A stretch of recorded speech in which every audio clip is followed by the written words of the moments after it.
masih bersarang dari lubuk hati, maka terpaksalah kita langkahkan kaki, ayunkan tangan menuju ke rumah Allah ini. Mudah-mudahan segala amal Bapak Ibu, mulai dari solat kita tadi, solat sunat tahiyatul masjid, solat sunat qobliyah, dilangsungkan dengan solat Jumat, solat subuh, habis itu disambung dengan wirid, zikir, tasbih, dan ditutup dengan doa, dan akhirnya kita sampai pada acara puncak itulah.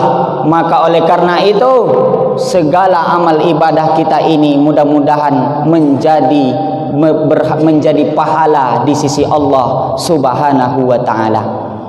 Bersolawat kita kepada akhirul anbiya wa imamur rasul, ahrajan nas minaz zulumati ilan nur. Akhirul anbiya, akhir dari sekalian nabi, wa imamur rasul, imam dari sekalian rasul, ahrajan nas minaz zulumati ilan nur. Dialah panutan umat sekalian. Dia yang pernah berdarah pelipisnya, dia yang pernah patah gigi rahangnya, dialah orang yang pernah dilempar dengan batu dan pelepah kurma karena dicaci maki, karena dibenci, karena dimusuhi oleh orang-orang kafir. Tujuannya hanya menegakkan kalimat tauhid la ilaha illallah di atas permukaan bumi ini. Maka kita yang hadir pada subuh yang berbahagia ini hendaknya diakui oleh Nabi Muhammad sebagai umatnya dan akan mendapatkan syafaat di yaumil akhir nanti. Sab'atun yuzilluhumullahu fi zilli la yazillu illa zillu. Tidak ada naungan pertolongan yang akan ada pada hari kiamat kecuali pertolongan dan naungan dari Nabi Muhammad sallallahu alaihi wasallam. Maka siapakah orang yang paling utama ditolong oleh Nabi? Itulah orang yang menjadi umatnya. Siapakah umat Nabi? Orang yang selalu menjalankan sunnah Nabi Muhammad sallallahu alaihi wasallam. Mudah-mudahan kita semua yang hadir pagi ini istiqomah hendaknya dalam gerakan solat subuh ini. Kita yang hadir pada subuh ini istiqomah hendaknya menjalankan ibadah dalam rangka mentakarubkan diri kepada Allah, dalam rangka mencari ridha Allah Subhanahu wa ta'ala. Bapak Ibu yang dimuliakan Allah Subhanahu wa ta'ala, pada subuh yang berbahagia ini, inilah kali pertamanya kami datang dalam acara gerakan solat subuh berjamaah Kecamatan Rokat 4 Koto. Sudah terngiang-ngiang, bahkan kami sering menyaksikan di media, baik di Facebook maupun di YouTube maupun dimanapun, di Instagram, kami sudah melihat ternyata luar biasa solat subuh di Kecamatan Rokat 4 Koto ini, terkhususnya di Desa Lubuk Bendahara. Sering kami melihat tak kalah pula dibandingkan dengan gerakan solat subuh yang ada di Ujung Batu. Maka sama-sama kita, kalau solat subuh ini kita sama-sama berjuang, dengan solat subuh ini kita sama-sama menggapai ridha Allah Subhanahu wa ta'ala, karena semua berawal dari solat subuh. Berapa banyak saudara awak, berapa banyak tetangga awak, berapa banyak handai tolan awak, berapa banyak saudara-saudara sanak famili awak, orang sedang bagogeh ke masoji dan inyo pun lebih koncang menerik selimut. Kenapa? Karena rasa takut tak ada, karena tak pernah mengharapkan ridho Allah, tak ingin mengharapkan maghfirah, ampunan dari Allah. Kenapa? Karena masih tertipu dengan keindahan dan kesenangan yang ada di dunia. Maka oleh karena itu, basaki-saki awak mak datang ke masoji, subuh-subuh dingin datang ke masoji, bapayah-payah awak mano omak nanaya jolanan la tuwo, mohon maaf la payah berpakai tungkek bajalan dan tetap datang ke masjid. Itulah perjuangan kita dalam mencapai ridha Allah Subhanahu wa ta'ala. bukan mengharap surga, bukan mengharap pahala, bukan mengharap apapun dari Allah. Yang kita cari hanyalah ridha Allah. Tak ada yang kita cari selain daripada ridha Allah. Maka sering kita berdoa, Allahumma inna nas'aluka ridhaka wal jannah. Maka kenapa orang yang sudah berada di dalam surga lalu ditanya oleh Allah, hai manusia, hai hamba Allah, apa yang kamu cari lagi di dalam surga ini? Apa yang ingin kau dapatkan lagi? Setelah seluruh kesenangan, setelah seluruh kenikmatan telah aku berikan. Apa kecek penduduk surga tu biswa? Ado cie yang ulun lai kami dapat le ya Allah. Apa tu ya Allah? Itulah inyo ridho engkau ya Allah. Jadi orang yang masuk surga belum tentu bisa mendapatkan ridha Allah, tapi orang yang mendapatkan ridha Allah sudah barang pasti berada di dalam surga. Orang yang taat beribadah, orang yang beramalnya luar biasa, belum tentu diridhoi Allah, tapi orang yang diridhoi Allah sudah barang pasti sangat taat dan sangat cinta kepada Allah Subhanahu wa taala. Ilahi anta maksudi. Tidak ada lain daripada apapun. Engkau adalah menjadi maksud dalam hidup kami. Waridhoka matlubi. Dan ridho engkau yang kami cari ya Allah. Tak ada yang kami harapkan, tak ada yang kami cari, tak ada yang kami minta kecuali ridho engkau wahai Allah. Maka dalam rangka mencari ridho itulah kita bersusah payah datang ke masjid, kita bersusah payah datang ke rumah Allah dalam rangka mencari ridho Allah Subhanahu wa taala. Kita awali dengan solat subuh.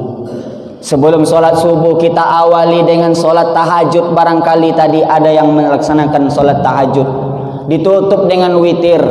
Setelah itu tidur. Setelah itu bangun. Setelah bangun bawa mandi. Ada yang mandi, ada yang indak. Lebih elok mandi kecek Nabi. Tapi kecek orang tu Ustaz, kalau mandi pagi-pagi itu atau mandi malam tu rematik. Tidak. Justru mandi subuh itulah ubeknya daripada rematik. Cuba tengok kalau ibu besok kemoterapi, kalau ada dun sana nang kemoterapi, cuba tengok jam 2 subuh pasti dimandikan dek dokter. Kenapa? Karenanya tahu mandi subuh itulah ubek daripada segala penyakit rematik, stroke dan lain sebagainya. Habis mandi, pakai pakaian yang wangi, datang ke masjid. Sampai di masjid, solat sunat 2 rakaat tahiyatul masjid. Habis solat tahiyatul masjid, solat sunat qabliyah. Habis solat qabliyah kita langsung solat subuh. Habis solat subuh kita berzikir mengingat Allah Subhanahu wa taala. Beristighfar, astaghfirullahalazim allazi la ilaha illa huwal hayyul qayyum wa atubu ilaih. 3 kali kita beristighfar. Habis itu dilangsungkan la ilaha illallah wahdahu la syarikalah lahul mulku wa lahul hamdu hayyul yuhyi wa yumitu wa huwa ala kulli syai'in qadir. Habis itu langsung dengan tasbih. Habis itu langsung dengan tahlil. Habis itu langsung ditutup dengan doa. Insya Allah semua yang kita laksanakan pada subuh ini semuanya adalah ibadah amal soleh. Itulah yang akan kita cari semasa hidup itu mak. Itulah yang akan awak cari semasa hidup. Bahawa kita tahu hidup di atas dunia ko tak selamanya. Hidup di atas dunia ko tak ada yang kekal dan abadi. Sado awak akan kembali menghadap Allah Subhanahu wa taala. Sadonya awak akan mati menghadap Allah. Tak ada yang akan tinggal dan abadi di atas dunia ko. Sadonya awak akan mati. Orang kaya mati, orang miskin apolai, orang berpangkat mati, yang tak berpangkat mati. Sado awak akan mati. Lai melangkahkan kaki ke subuh ini ke masjid, lai datang dalam acara gerakan solat subuh berjamaah, itulah yang akan menolong nanti di saat kita sudah mati. Lain daripada itu akan hanya menjadi buih-buih di tengah lautan yang tak ada makna apapun. Sadonya awak akan mati mak. Ado yang kan hidup selamanya di dunia kah? Tak ada. Kebanyakan umur umat manusia kok 60, paling banyak 70 kecek Nabi. Kok lain yang berlebih dari itu adalah rahmat. 80, 90 itu jarang. Di desa kok lah, alahan kok lah contohnya, ada nak yang berumur 80, 90 gini? Ada? Kok ada pun cik dua tu nyodo mak? Tak banyak.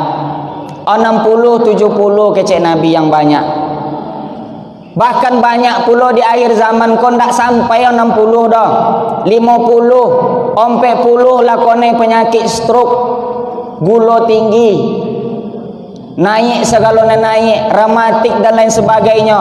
Tak lama sudah tu diponis dia dokter, kau 3 bulan lagi gol lagi pak. Alhamdulillah yo 3 bulan gol lewat. Tak sampai 50. Lalu apa yang akan awak cari semasa hidup di dunia kau? Maka pada subuh kau mari sama-sama kita onongkan awak kau datang dari mana, sampai ke siko untuk apa, dan setelah dari siko awak akan ke mana.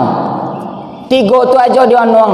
Awak dari mana, sampai di siko buat apa, dan setelah dari siko kita akan ke mana. Tak ada tompek dan lain, dan bukan awak itu hanyalah di akhirat dan kekal dan abadi. Maka apa kecek Nabi Muhammad? Kun fit dunia, hiduplah kamu di dunia ka'annaka gharib, seperti orang yang merantau. Jadi awak di dunia kau mantau gonya mak. Lengoroti basocu.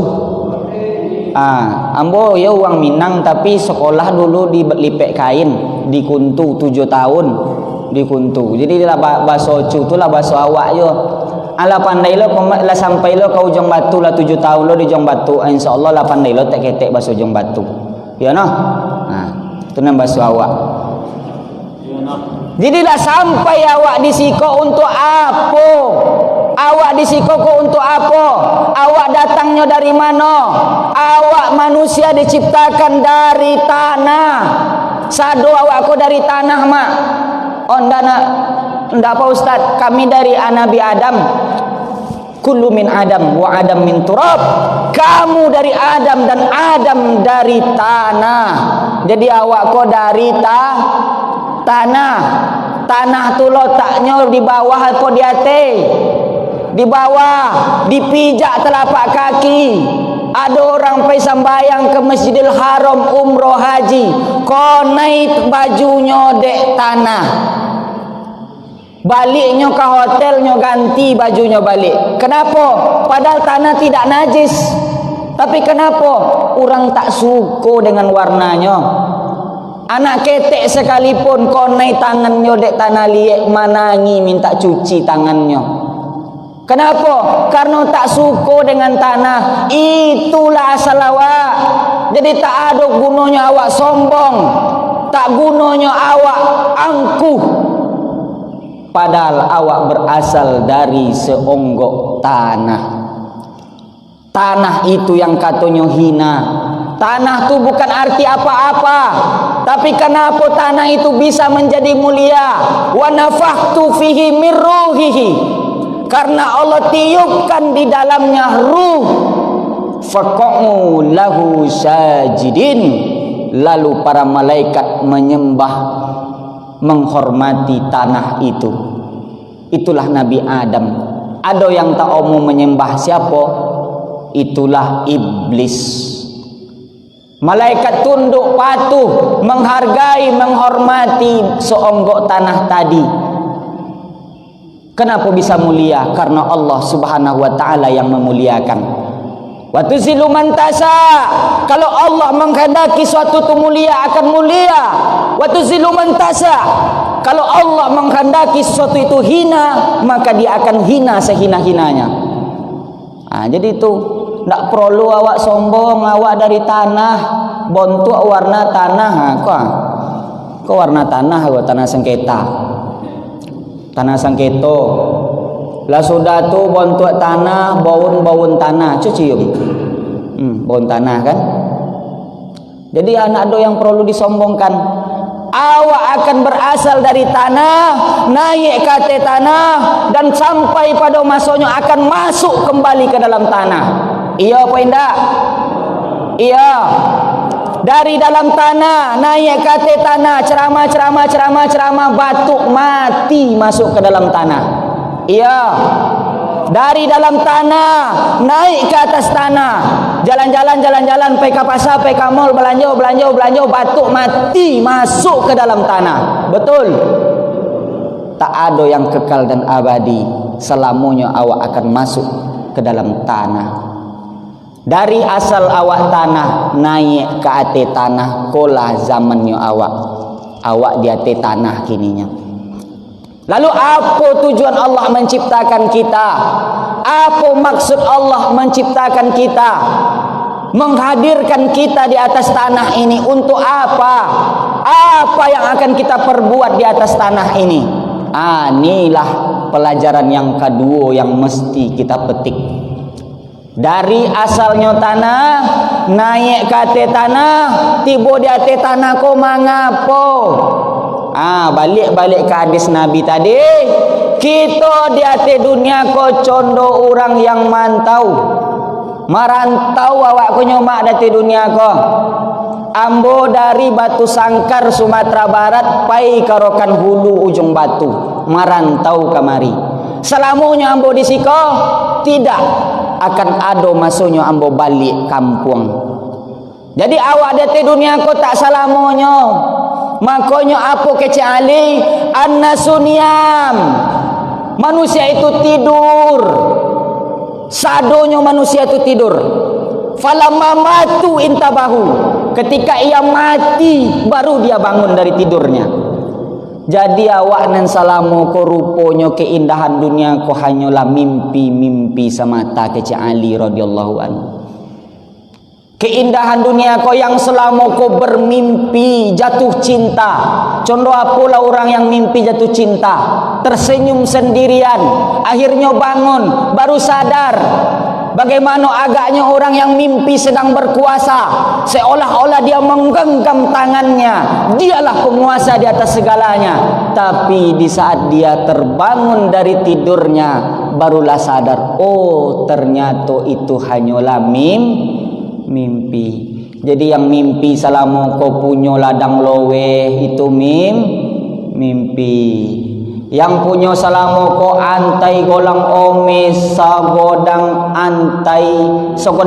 ampu tangan, itu hanyalah mimpi. Yang selama kau punya rumah mewah, punya mobil kendaraan yang besar, belinya miliaran, itu hanyalah mimpi. Bila awak akan sadar, iza ja'a ajaluhum, ketika ajal itu sudah sampai di tenggorokan, situlah awak bau jago rumah.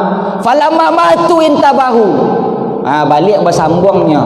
Falamma matu intabahu, ketika engkau mau mati barulah engkau bangun dari tidurmu yang panjang. Ternyata keindahan dunia ku hanyalah pernak-pernik bunga mimpi semata. Baru awak sadar besok. Lah sampainya ruh tu di siko, nen dari ujung kaki naik ke lutut. Makanya orang meninggal tu orang mati tu yang paling pertama sujud tu telapak kaki. Kenapa? Karena ruh tu mulai naik. Dari ujung kuku naik, kaki naik ke lutut naik ke pinggang naik ke dado, sampailah di tenggorokan, dan akhirnya akan keluar dari mulut dan lubang hidung. Makanya orang mati itu bantu iko menengok ruh itu keluar. Macam mana sakitnya Pak Ustaz? Entahlah, ambo pun lalu mencuba. Tapi bunyinya kece ulama awak sama sakitnya pedasan tebak pedang yang ditebaskan ke batang leher berkali-kali. Dicatuknya lihat kok mak, dicatuklah anggaran 10 kali. Contoh pula agak sakit. Contoh tu ada yang ulama menyebutkan contoh kail pancing yang dikaitkan di daging yang basah. Coba bayangkan pancing tu dikain ke daging yang basah lalu ditarik.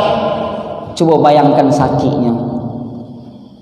Tak lama mati tu dah. Tapi bagi orang yang beramal soleh sama hidup, mati itulah yang sangat dirindukannya. Padahal mati itu qati'un lazis, pemutus segala kenikmatan. Itulah mati itu. Yang selama kau sedang menikmati kekayaan, menikmati hasil ladang, menikmati masa-masa pensiun, sampai ajal itu datang, putus segalanya. Putus, tak ada lah yang akan bisa menolong kecuali amal ibadah awak. Maka apa kecek Nabi tadi, sampai pada masanya awak akan balik ke kampung awak. Manakah kampung halaman awak? Itulah akhirat. Tapi bukan begitu sampai mati akan sampai langsung ke akhirat, tidak.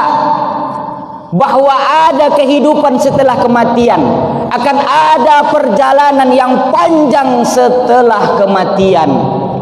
Kalau omak jo apa pai kapokan baru bo oto, bo Honda. Perlu yang pertama kali isi Honda aja motor tadi adalah bensin. Andai kata bensin tadi habis di tengah jalan sampai awak kapokan baru, tak sampai. Model itulah Pak, model itulah amal ibadah awak. Kalaulah amal ibadah tu perbekalan awak tu tak sampai awak ke akhirat, tak kalang awak di tengah jalan mak bajimbun jo tanah babungin ke cerang tutu awak. Apa nang kawa bawa kain kopannya mak tigolai, sakayo-kayo orang tak ada orang bawa kain kopan satiolai.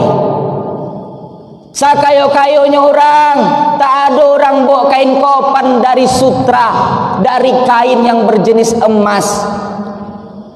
Ada nama itu di sika? Tak ada. Paling banyak kain kopan 3 olai.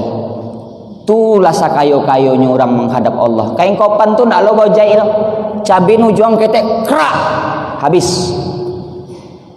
Itu nawa bawa matinya. Bajimbun jo tanah babungin dipijak orang mak. Pijak kecek apa tu daya te. Beko nak padek beko doa tu naik kate beko lihat ceknya.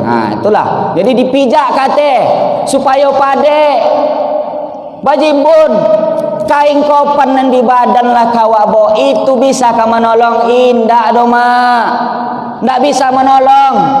Apa yang akan menolong? Lain daripada tidak amal ibadah dan amal soleh yang kita lakukan semasa hidup. Jadi awaklah sampai di atas tanah. Untuk apa awak diciptakan Allah di atas tanah? Tak lain dan tak bukan beramal soleh dan beramal ibadah. Maka istiqomahlah hendaknya.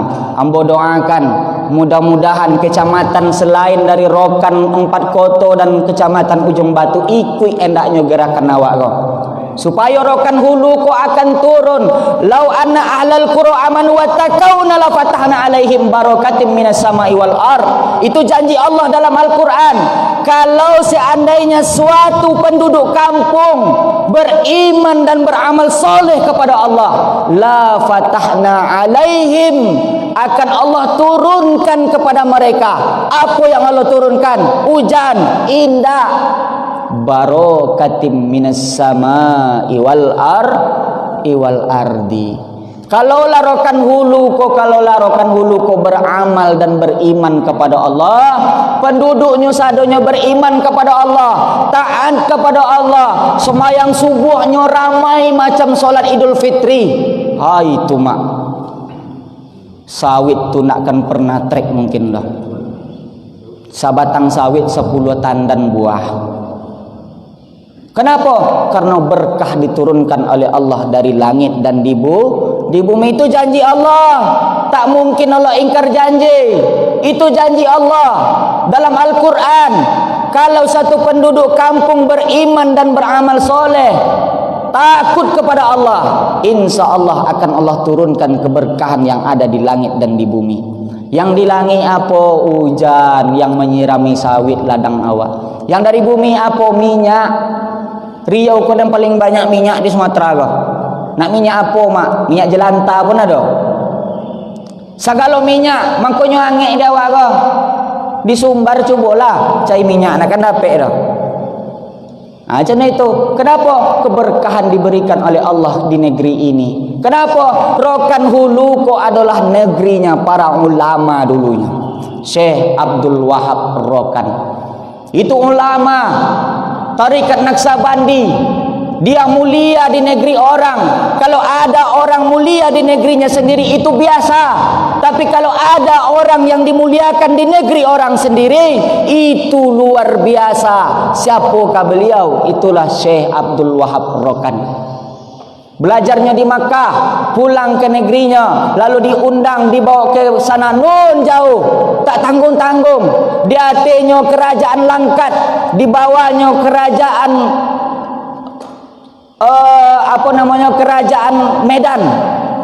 Jadi disitulah inyo dibesarkan, mengamalkan ilmunya, muridnya ribuan. Sampai pada akhirnya dibukalah sebuah kampung yang bernama Babus Salam. Bab pintu, salam keselamatan. Babus Salam, pintu keselamatan.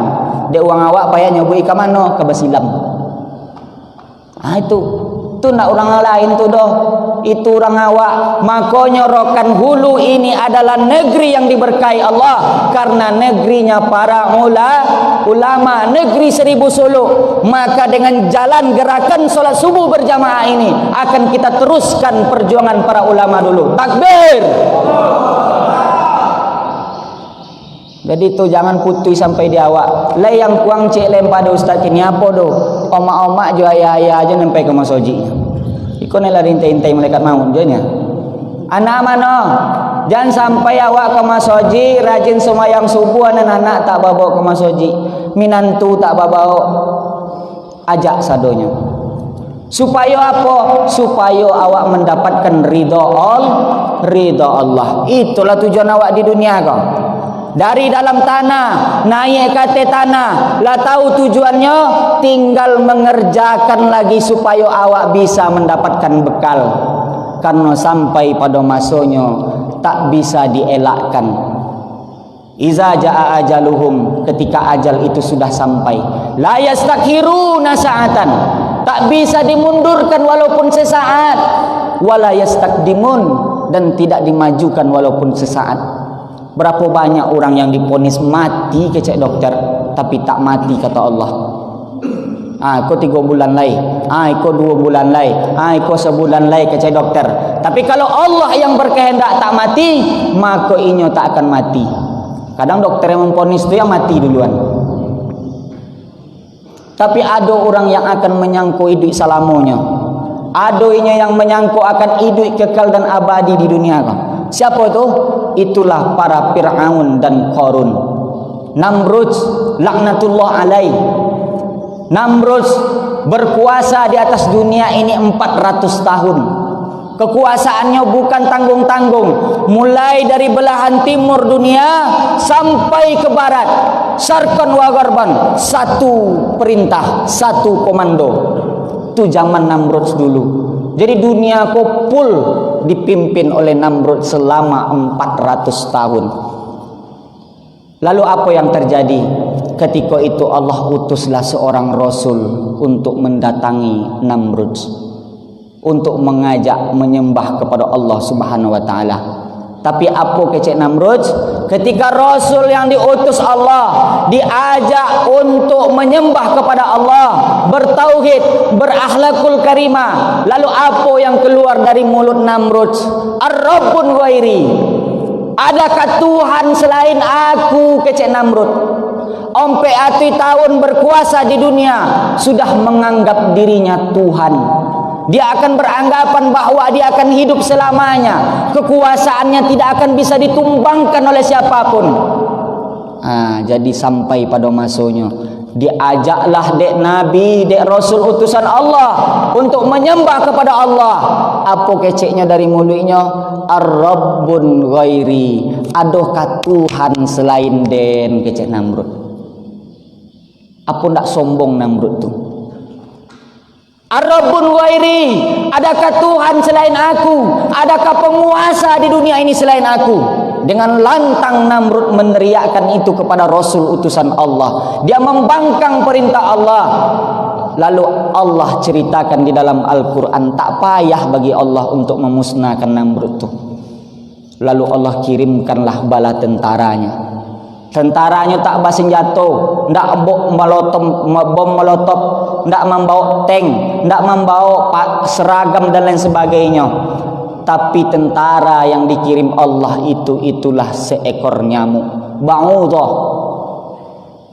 Allah di dalam Al-Quran Allah ceritakan Allah tidak malu menciptakan seekor nyamuk, wa ma fauqaha, bahkan lebih kecil dari nyamuk. Itulah yang dikirim Allah menghadap Namrud tadi.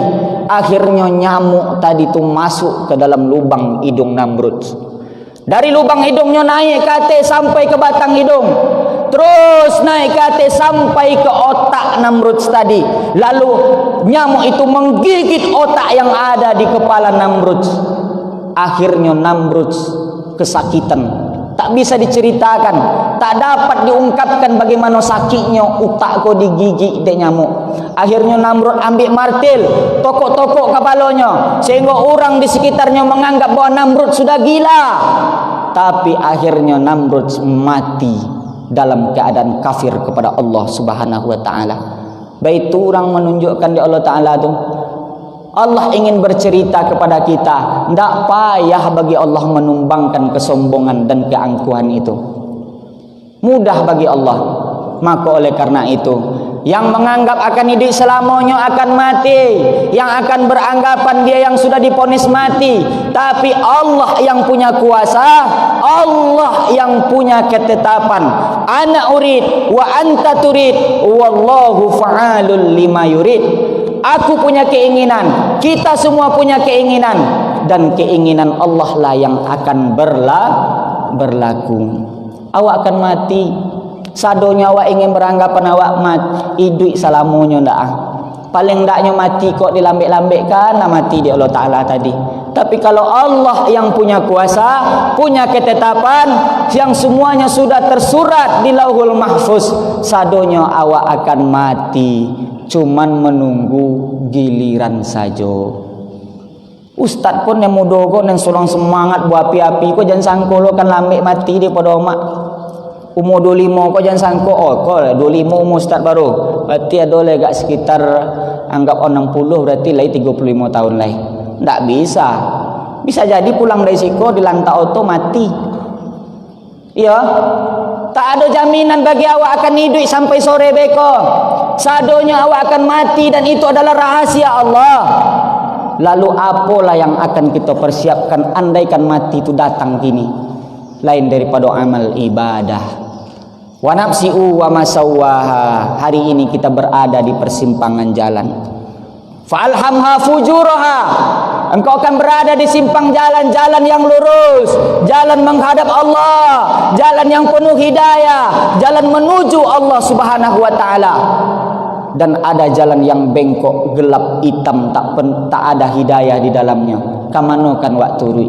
Tergantung daripada amal ibadah awak masing-masing. Maka sama-sama kita muhasabah diri, merenung diri, awak dari mana, dia teko mangapo, dan sesudah ko awak akan kamano.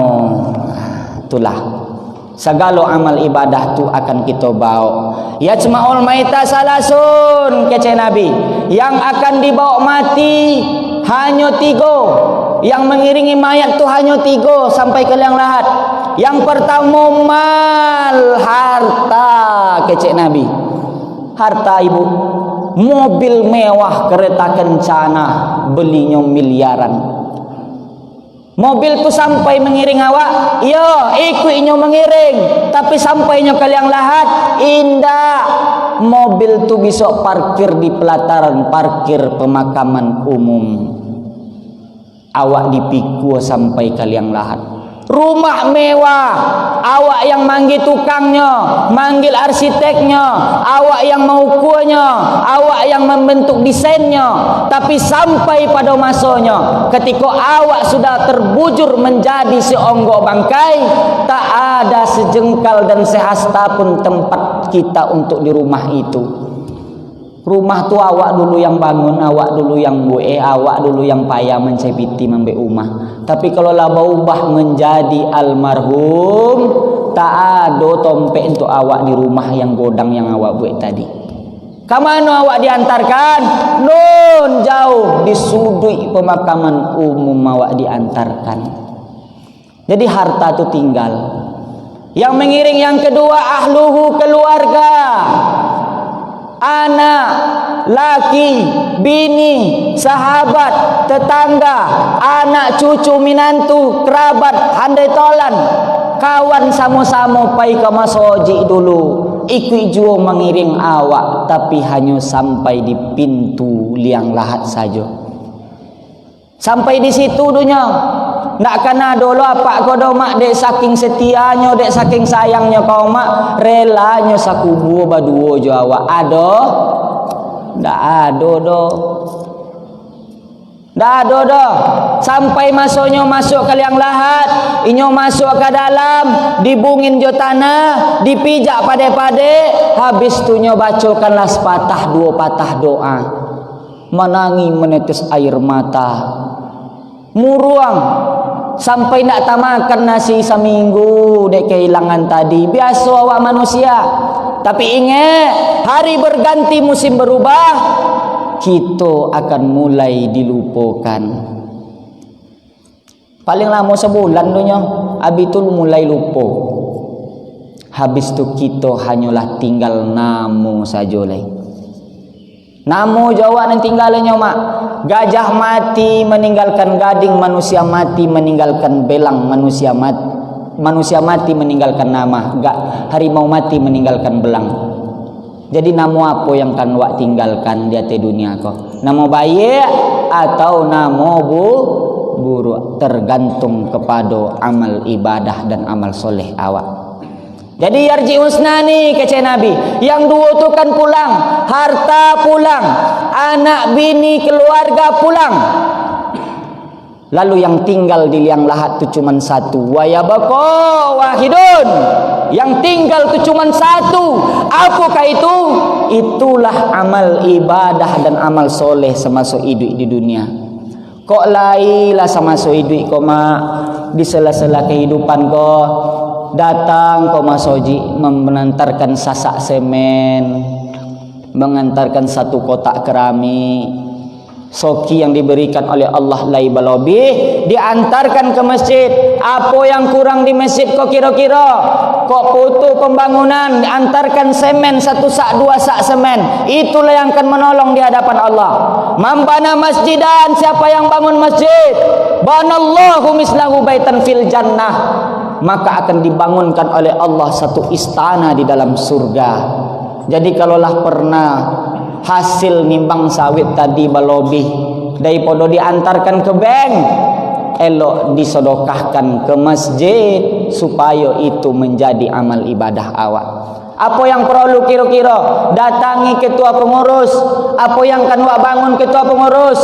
Buat lapangan parkir, buat kamar mandi, tompe wudu, antarkan satu sak dua sak semen. Ndak bisa satu dua kotak keramik, ndak bisa satu kipas angin, ndak bisa satu gulung sajadah, ndak bisa satu tirai masjid, ndak bisa satu sajadah imam, ndak jo bisa do Pak Ustaz payah duit kini satu tasbih untuk berzikir di imam, ndak jo bisa do amati je lalai. Abi telah sudah tu. Jadi itulah yang akan menolong di hadapan Allah. Lalu apalah yang akan menolong? Kalau pernahlah di masa-masa hidup telapak tangan kau mengusap kepala anak yatim. Mengusap berartinya bukan memegang-megang aja. artinya menyantuni anak yatim, menyekolahkan anak yatim. Awak bisa beli kendaraan mewah, bangun rumah yang bagus, tapi anak yatim meneteskan air mata kelaparan di samping rumah. Itulah orang yang paling dibenci oleh Allah Subhanahu wa taala.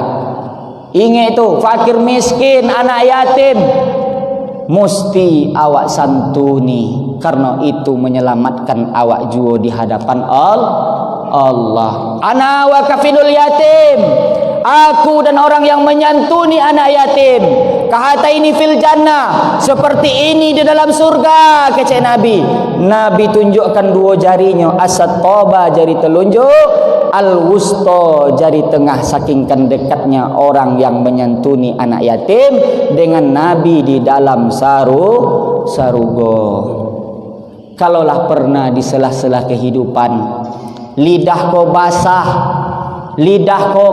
basah berzikir, bertasbih, mengingat Allah, subhanallah wa bihamdi subhanallahil azim, kalimatani, dua kalimat, khafifatani alal lisan, ringan di lidah, sakilatani fil mizan, tapi memberatkan timbangan, habibatani ilar rahman, dicintai oleh Allah. Itulahnya subhanallah wa bihamdi subhanallahil azim. Lai pernah lidah tu mengucap yang macam tu, itulah yang akan menolong di dalam liang lahat, itulah yang akan menolong di dalam kubur. Lain daripada itu hanya akan menjadi debu. Lo taati telapak tangan, cuba mbui. Habaan mansura, debu yang diletakkan di telapak tangan hilang, tak berkesan dan tak bermakna apa-apa.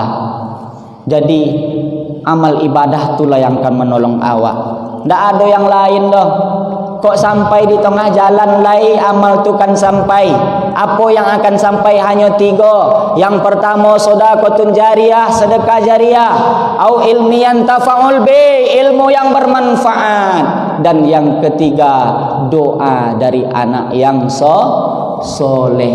Kalau lai pernah semasa hidup mendidik anak ke agama, menyuruh anak mengaji, sembahyang ke masjid, berzakat, berimpak, mati awak besok bu, lai takonang deinyo mengucapkan sepatah dua patah doa setiap sembahyang.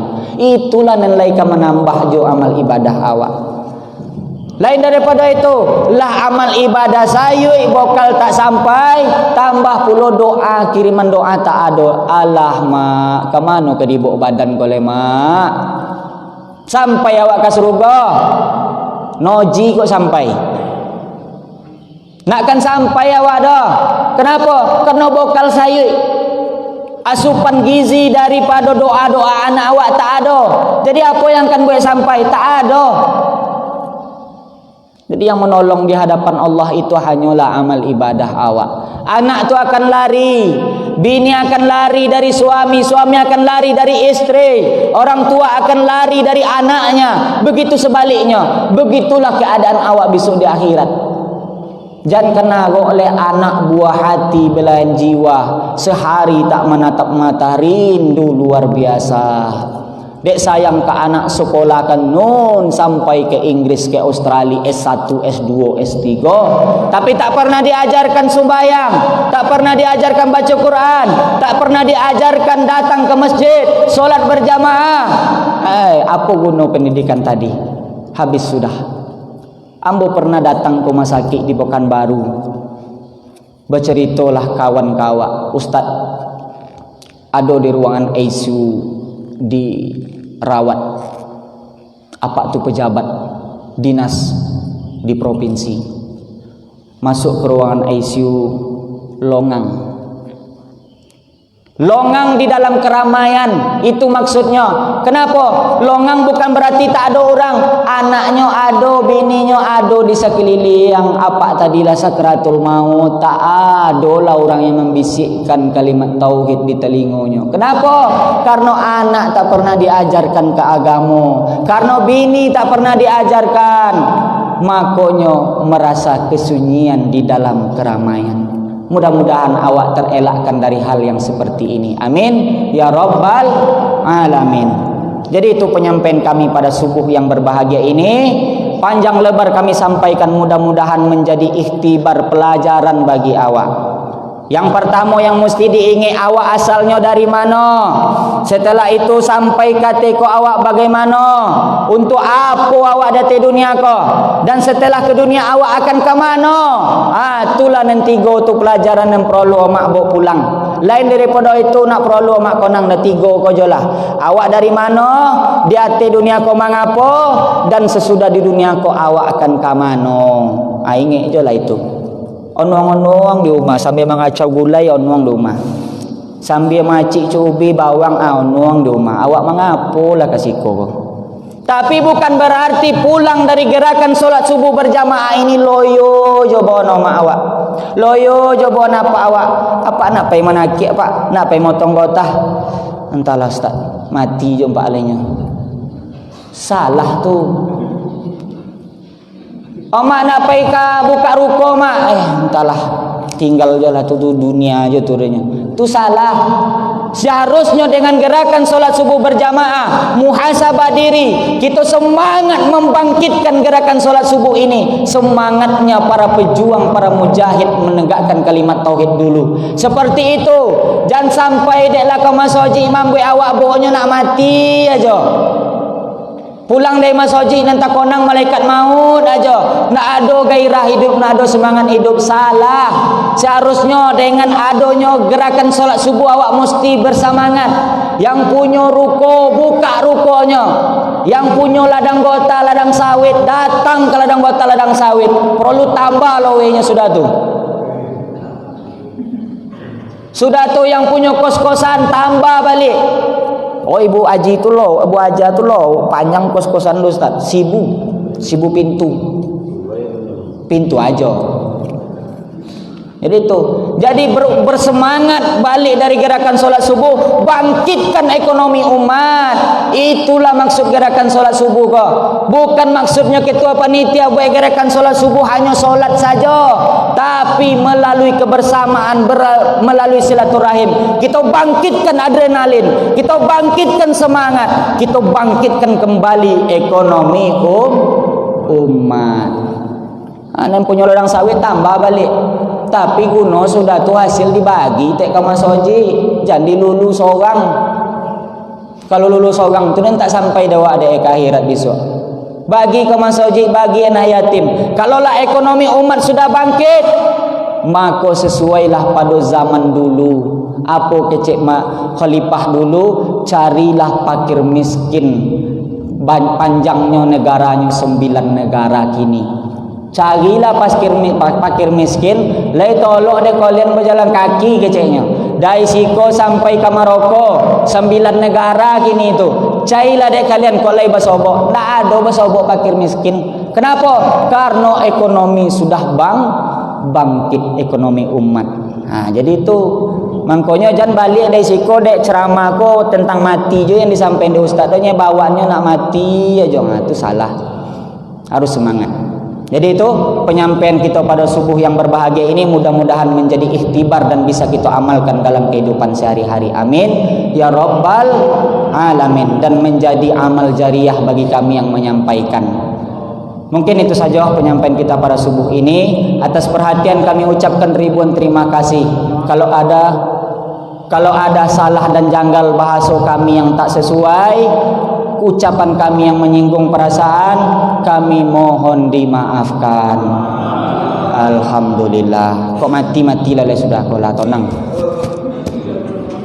Lah tonang awak. Tadi bahasa kau agak kasar tadi. Tapi itulah, ane mudo-mudo kau kalau ceramah hanya payah maremah. Jadi tu bahampai je kan sudah tu tak awal ya kan. Lagi maaf alhamdulillah. Kalau ndak ada ya datang ku masuk. Bok panggang ayam tu apa kan, minta maaf. Jadi itu aja, mungkin kita tutup dengan doa. Maka segala hajat doa kita pada subuh berbahagia ini mudah-mudahan diijabah oleh Allah Subhanahu wa taala.